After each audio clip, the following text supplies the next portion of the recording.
요나서 세 번째 시간입니다. 오늘 말씀은 요나서 3장 1절부터 10절 말씀입니다. 1절부터 5절 말씀을 합독하고 요나서 3장 전체를 보도록 하겠습니다. 그러면 요나서 3장 1절부터 5절 요나서 3장 1절부터 5절 말씀을 시간 한 목소리로 합독하도록 하겠습니다. 여호와의 말씀이 두 번째로 요나에게 임하니라. 이르시되 일어나 저 큰 성읍 니느웨로 가서 내가 내게 명한 바를 그들에게 선포하라 하신지라.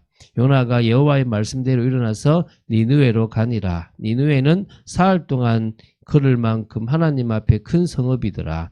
요나가 그 성읍에 들어가서 하루 동안 다니며 외쳐 이르되 40일이 지나면 니느웨가 무너지리라 하였더니 니느웨 사람들이 하나님을 믿고 금식을 선포하고 높고 낮은 자를 막론하고 굵은 베옷을 입은지라. 이런 회개의 역사가 이 시대에도 일어날 수 있다면 감사하겠죠. 그죠? 그 당시 큰 성읍 니느웨 사람들이 주님 앞에 회개했습니다.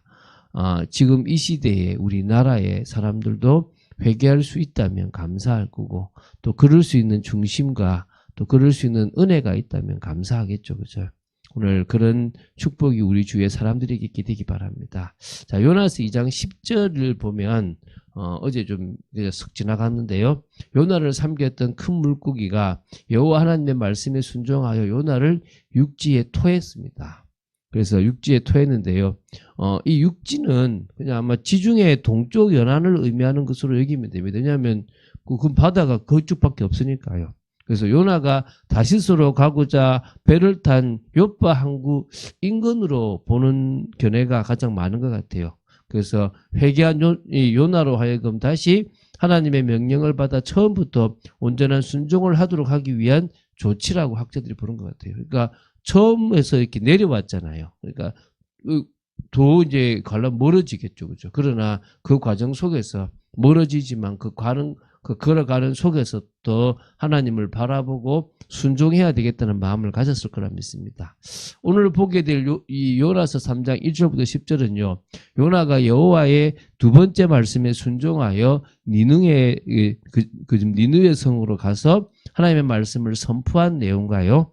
그 말씀을 듣고 왕으로부터 가축에 이르기까지 회개한 내용이 나옵니다. 이런 은혜가 우리 이 땅에도 있게 되기를 또 정말 간절히 소원합니다. 이때만 해도 아수르의 니느웨 성 사람들이 하나님의 말씀에 순종하고 하나님을 경외하는 모습이 있었다라고 볼 수 있겠죠. 참 이런 중심만 교회에 있다면 그 교회는 복을 받은 교회라고 생각합니다.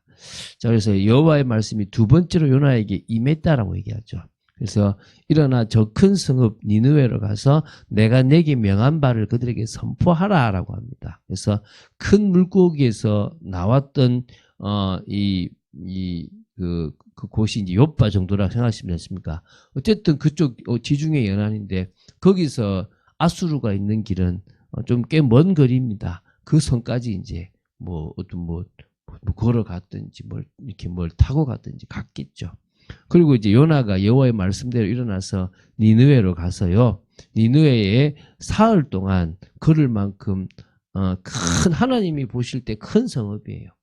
그런데 그 성읍에 들어가서 하루 동안만 다니며 외쳤는데 변화가 일어났죠. 40일이 지나면 니느웨가 무너진다라고 얘기한 겁니다. 그런데요.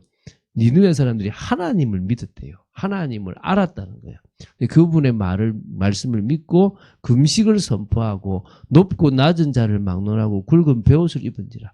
왕에게부터 간 게 아니라 그 선지자의 말을 듣고 사람들이 자발적으로 회개가 일어난 거예요. 자, 니느웨 성이 얼마나 큰 성읍인지에 대한 부분들이 고고학적으로 좀 발견이 됐어요.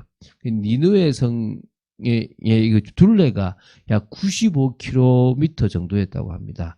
직경이 30km였다고 해요. 되게 크죠. 정말 큰 성읍입니다. 그래서 사흘길이라면 둘레를 염두에 두고 한 표현이라고 볼 수도 있겠죠. 어쨌든 이 성읍은 하루 동안만 외쳤습니다. 40일이 지나면 니느웨가 무너진다라고 외친 겁니다. 자, 이 하루 동안만 외쳤잖아요. 근데 이것에 대해서도 하루 동안을 외쳤다는 말이 어떤 의미일까라고 이제 사람들이, 이제 학자들이 연구를 했는데 좀 특이해서 제가 이 4가지 정도의 부분으로 볼 수 있을 것 같아요. 첫 번째가요. 이 니누의 성이 아까 좀 직경이 쉽게 말하면은 30km니까 횡단하면서 외쳤을 거다. 그냥 이렇게 쭉 그냥 바로 가면서, 이제 이게 첫 번째죠. 두 번째는요, 대표적인 장소만을 갔어서 하루 동안 외쳤을 거다라고 보는 거예요. 세 번째는 사흘 계획을 잡고 외쳤는데 하루 만에 그 도성 사람들이 회개하기 시작하자 멈추고 말았을 가능성이 있다라고 보는 거예요. 네 번째는 사흘 동안 다니면서 외치는 것을 원치 않아서 단지 하루만 다니며 외쳤을 가능성입니다. 그런데도 막 역사가 일어난 거죠. 요 4가지 중에 하나라고 보는 거예요. 보통 세 번째하고 네 번째, 다시 말하면 세 번째가 뭐죠? 그냥 사흘 계획을 잡고 이렇게 갔는데 하루 만에 막 회개가 일어나서 그만뒀다는 것과, 그냥 사흘 길을 가야 되는데 자기는 하루만 가고 말겠다라는 생각으로 외쳤을 수도 있다. 요렇게 보는 것들이 있어요. 어쨌든, 그런데도 이 니누의 성은 회개가 일어났죠. 나훔서에서는 회개가 일어나지 않고 결국 멸망을 했는데, 요나서에서는 회개의 역사가 일어났습니다. 이제 5절부터 9절까지는요, 요나의 멸망 선포를 들은 니느웨 사람들의 이 반응을 볼 수 있습니다. 먼저 니느웨 사람들이 하나님을 믿고 금식을 선포하고 높고 낮은 자를 막론하고 굵은 베옷을 입었다고 합니다. 이런 회개의 소식이 니느웨 왕에게 들렸습니다. 왕까지요, 보좌에서 일어나서 왕복을 벗고 굵은 베옷을 입고 제위에 앉은 겁니다. 이거는 이 정도로 왕이 지금 깨어있는 거잖아요. 왕이 무슨 소리야? 잡아와! 이게 아니라니까요, 지금요. 그렇죠? 그리고 왕과 대신들이 조서를 니느웨 성 전체 백성들에게 선포했습니다. 7절부터 9절이에요. 사람이나 짐승이나 소떼나 양떼나 아무것도 입에 대지 말지니 금식을 선포해버렸어요. 곧 먹지도 말 것이요, 물도 마시지 말 것이요. 금식에서요, 물로 마시거든요. 물까지 마시지 말라는 거예요. 확실하게 회개하자 이 말이죠. 사람이든 짐승이든지 다 굵은 베옷을 입을 것이요. 짐승까지 베옷을 입힌 거예요. 불편하게. 힘써 하나님께 부르짖을 것이며 기도하라는 거죠. 잘못했습니다. 회개하라 이 말이죠. 각기 악한 길과 손으로 행한 강포에서 떠날 것이라. 죄에서 돌아서라 이 말입니다. 제대로 회개했죠. 하나님의 뜻을 돌이키시고 또 그 진노를 그치사 우리를 멸망하지 않게 하시리라. 그러지 않을 줄을 누가 알겠느냐. 우리가 회개하는 모습을 보고 하나님의 뜻을 돌이키실 수 있다. 누가 알겠냐. 그러니까 맞아, 회개하자. 금식하는데 물도 마시지 말고 다 베옷을 입고 악한 길과 손으로 행한 강포까지 다 떠나라. 야, 이 대단한 선포죠. 이 정도면 이거는요, 정말 대단한 겁니다. 여러분 잘 보세요. 이게 지금 쉽게 말하면 이런 겁니다. 자, 우리가 옛날 일제시대라고 생각해 보시면, 조선의, 목사가 일본에 가서 일본 땅이 망할 거다 그러는데, 일본 사람들이 회개한 거예요. 다시 말하면, 강대국이 지금 작은 나라의 그 신과 이 선지자의 말을 들었다는 거예요. 이거는 보통 대단한 게 아니에요. 얼마나 교만하겠습니까? 우리 신이 더 대단하다. 우리 속국인데 라고 생각할 거 아니겠습니까? 그런데 안 그랬다는 거예요. 이게 지금 어느 나라의 모습입니까? 니느웨, 아수르 나라의 모습이라는 거예요. 그래서 이게 정말 그 말씀을 하나님의 말씀으로 듣고 회개했다라는 거예요. 이게 하나님 앞에 복을 받을 이제 분명한 일인 거죠. 그럼 이게 지금 어디하고 비교가 됩니까? 대조가 되죠. 이스라엘요. 북이스라엘에 그렇게 선지자를 많이 보내가지고 회개해라 하는데요. 강팍해가지고 듣지도 않아요. 오히려요, 돌로 치기도 하고요. 그랬다는 거예요. 그런데 지금 이 아수르는요, 하나님을 믿는 민족도 아니고 택함 받은 민족도 아닌데 어떻게 하고 있다고요? 회개하고 있다니까. 이게 이방을 향한 하나님의 계획이라는 부분을 우리는 볼 수 있는 거죠. 그러니까 하나님은 처음부터 이스라엘 민족을 제사장 나라로 들어서 다른 나라를 살리겠다는 거예요. 지금 그 시대에도 이런 일이 있었다는 거예요. 꼭 지금 이 시대에만 이방이라는 게 아니라 그 북이스라엘이 멸망하기 전에도 이미 뭐요? 이 니느웨 성이 회개하는 일이 벌어졌다라는 거예요. 이게 얼마나 중요합니까? 그래서 정말 하나님께서 뜻을 돌이키셨다는 거예요. 누구 말을 듣고요? 지금 니느웨 성의 모습들을 보고 회개하는 모습들을 보고 뜻을 돌이킨 거예요. 40일 뒤에는 니느웨 성이 멸망하는 게 하나님의 뜻이에요. 그러면 멸망하는 거예요. 그런데 니느웨 사람들이 왕으로부터 저 가축까지 다 회개 역사가 일어나고 물까지도 마시지 않았고요. 악행을 버렸고 손에 사는 강포까지 다 벗어버린 거예요. 그리고 정말 부르짖고 기도했습니다. 하나님이 뭐죠? 뜻을 돌이키신 거예요.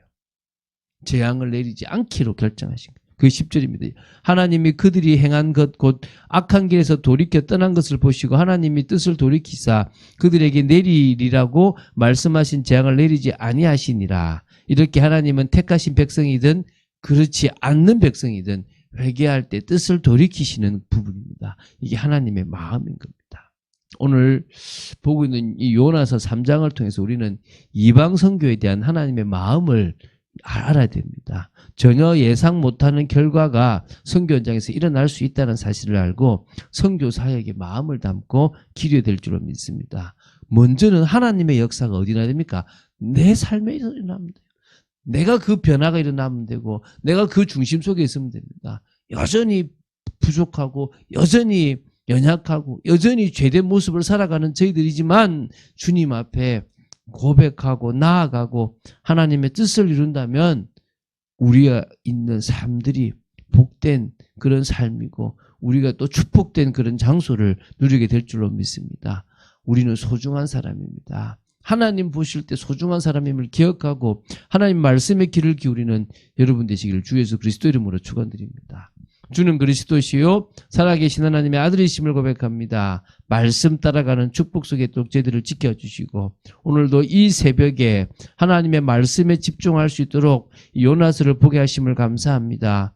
아버지 하나님, 이 요나서에 나오는 니느웨 성의 모습이 저희들의 모습이 되게 하시며 정말 하나님께서 이 시대에 멸망을 하실 그때에 정말 회개하고 돌아서고 온전한 믿음을 가지고 나아가는 저희들 되도록 지켜주시옵소서. 그래서 정말 또 저희들이 또 정말 우리가 가서 외쳐야 될 우리 직장의 사람들, 또 지역의 사람들, 또 세계 나라의 사람들에게 이 외쳐야 될 부분들을 정말 담대하게 외칠 만큼의 믿음과 은혜를 허락하여 주시옵소서. 주 예수 그리스도 이름으로 기도드립니다. 아멘.